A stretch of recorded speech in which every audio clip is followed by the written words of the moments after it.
po ay mas love ko po yung sa laboratory work ko kasi po aking matapos. Katulad po ni Ms. Reta. Ngayon, hindi ko rin po alam na ako pala ay magtuturo. Siguro, ngayon lang itong bandang huli na malapit na, nung tumanda na ako sa profession na ito, ngayon ko na-realize na siguro may plano talaga ito sa akin kasi ako po ay may konting kayabangan din, medyo nung araw medyo mataas ang pagtingin ko siguro sa sarili ko.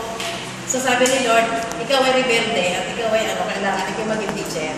Sabi nga siguro sa akin kasi kung ang una kasi po, first time ko magturo sa isang Catholic school. Abdul po lumalim ang aking, kasi wala man akong masyadong background ng Catholic education. Yung lamang po mga katikista sa LM. Pero, may panahon na lagi sumasagi sa akin. Kasi ang mga bata po, kahit na nung araw pa, medyo makukulit na. Hindi naman talaga ako teacher, meron lang ako education units. Ngayon sabi, ayoko magturo, ang gugulo ng mga bata, hindi ko na yata kaya. Kaya minsan pag nagsishare ako dun sa mga, yung katulad ng profession ko, sabi mo, tipo sa laboratorio, walang kausap doon. Panay chemicals lang at saka may music ka pa. Samantalang pag-teacher, ay hindi naman magiging music yung lagi kami may problema sa mga bata kasi mapulit ang mga bata noon at lalo higit ngayon. Pero, siguro sabi ng Diyos is dapat maging teacher ka para siguro ay makilala mo mabuti ang sarili mo at magbalik loob ka sa Diyos. Kaya nga po,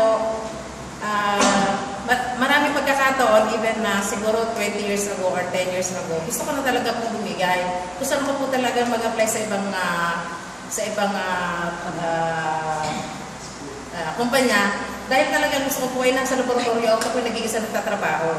Pero, pag dumadating yung panahon na yung lalo yung mga kasamahan kong principals, kasi halos kami pare-pareho ng problema.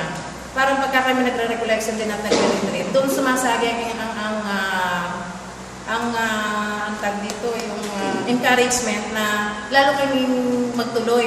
Pagpatuloy natin kasi ito lang yung ating may bibigay sa ating mga kabataan na kailangan tayo ng ating mga kabataan lalo tigit ngayon at ibigay natin ang quality Catholic education. Kasi sa tingin natin yan talaga ay bumababa na talaga ang moral ng ating mga kabataan.